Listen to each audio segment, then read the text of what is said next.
So to explain this video today, we need a little backstory. So we need to go to another town, not too far from where I am, in Connecticut. We're going to Stonington Borough, and that's in Stonington, Connecticut, which is between Mystic, Connecticut, and Westerly, Rhode Island.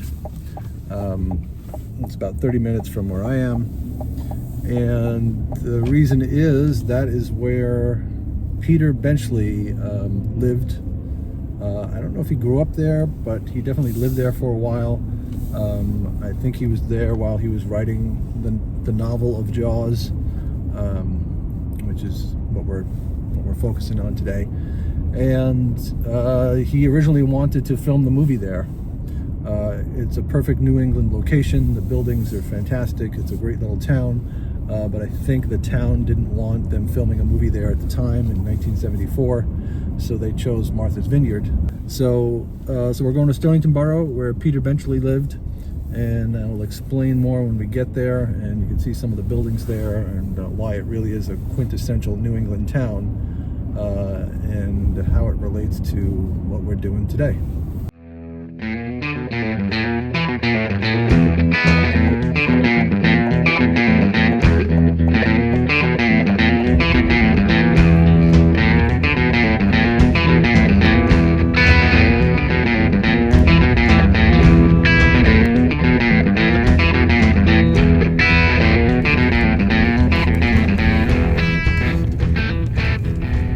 This is Stonington Borough, and this is Water Street, the main street in the town.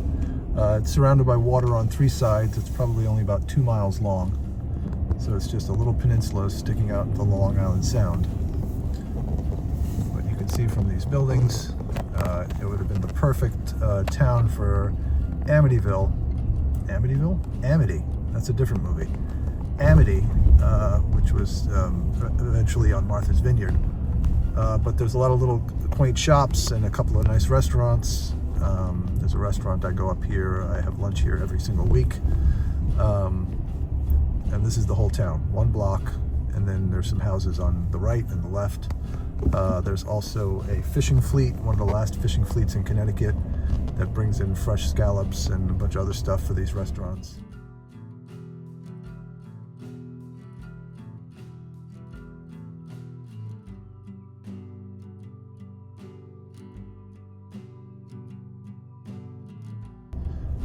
So I am here at Noah's for lunch every single week. It's some of the best food in Connecticut.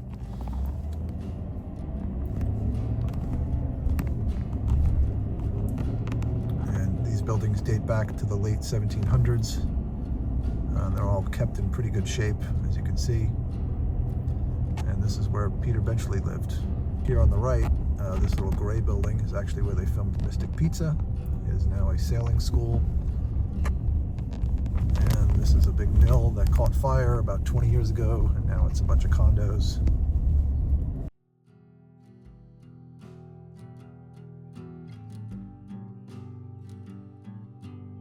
So you can see this is a great place to get inspired to write a novel about a shark, just staring out at the water and wondering what's in there. It's also just a great New England town. If you ever want to come visit here, I think you'd enjoy it. Lots of great architecture, great food, and of course you got the ocean and the beaches.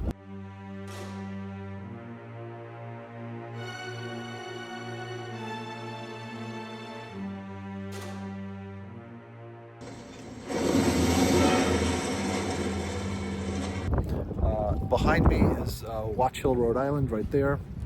And then a little further west on the other side here is Fisher Island, which is part of New York.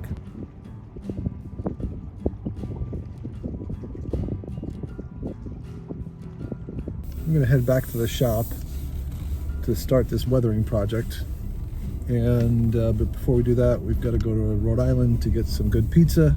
Anyway, if you're ever in Connecticut, in southeast Connecticut, I highly recommend visiting Stonington Borough. It's a great little town. I get a lot of ideas for kits here because of the buildings and how old they are. And there's some pretty good food, pretty good seafood.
All right, look, Connecticut does not have great pizza. Good pizza is hard to find. I grew up in New York, so I'm a pizza snob. I will admit that.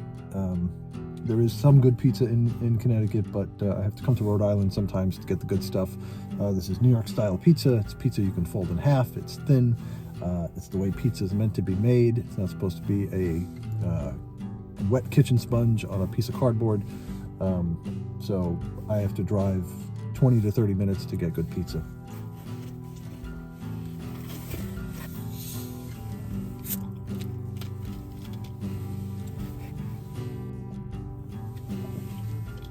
Okay, so what the hell are we doing? Talking about Jaws and what are we weathering? So my friend Jason Jensen got me something for my birthday this past March because he knows I'm a fan of Jaws, and it was a great gift and I love it. It is this license plate, which of course if you've seen Jaws, you know this scene right here.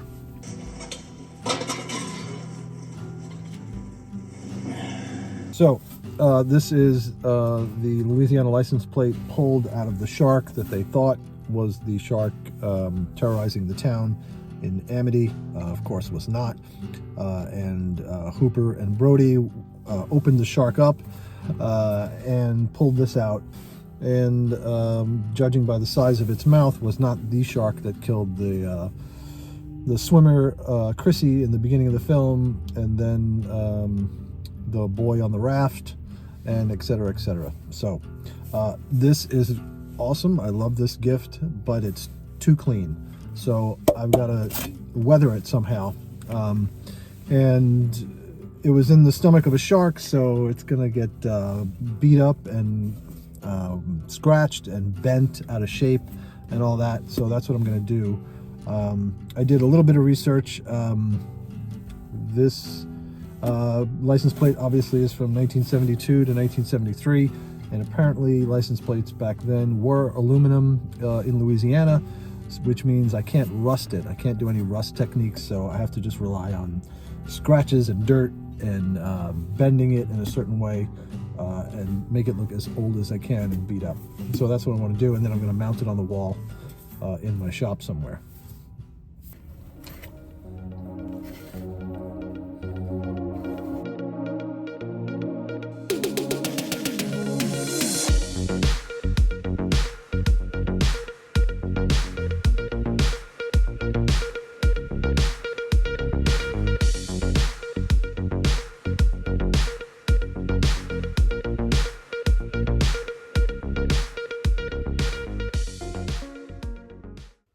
So we're back at the shop. I'm actually in the bathroom in the shop. Behind me I have a poster from Jaws, of course.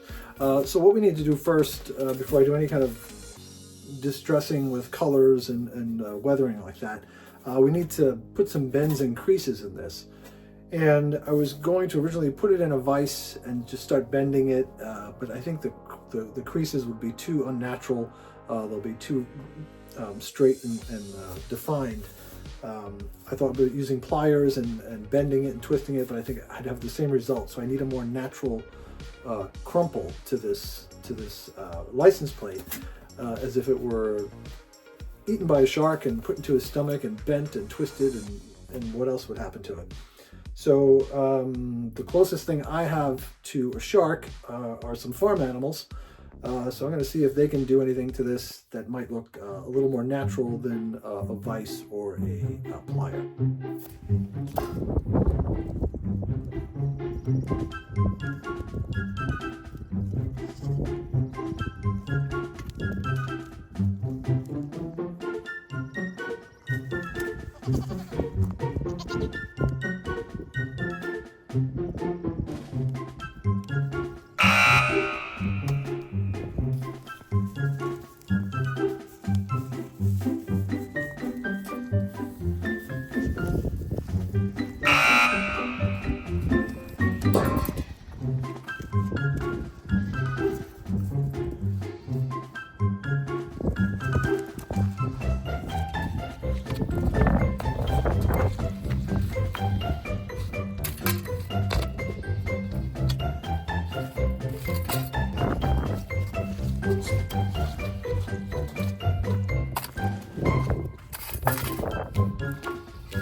Alright, well, that didn't quite work. I'm going to try some real diesel power and see if we get this thing smashed up.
So before I do any actual paint or wash on this, I do want to hit it with a flat spray matte finish because I want to get rid of that shine.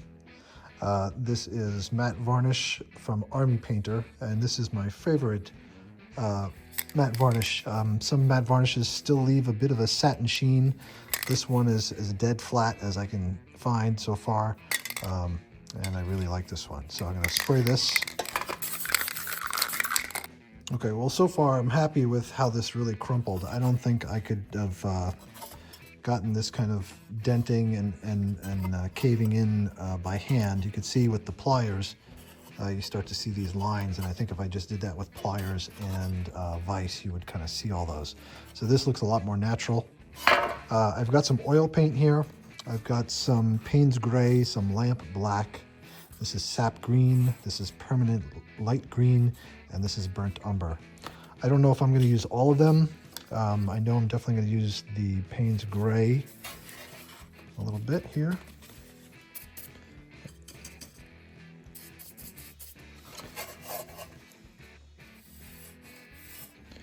I'm not too worried about these streaks, of course, because I can just wipe it off.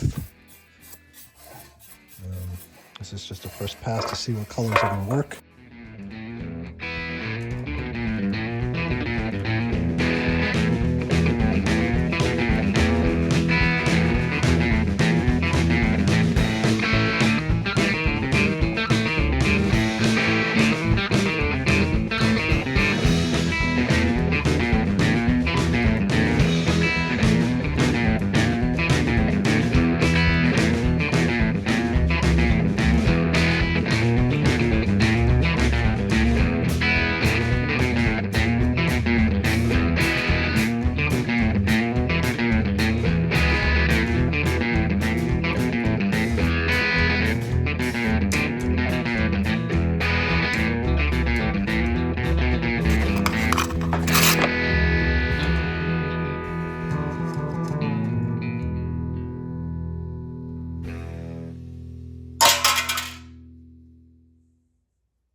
So the license plate is finished. I'm really happy with how it turned out.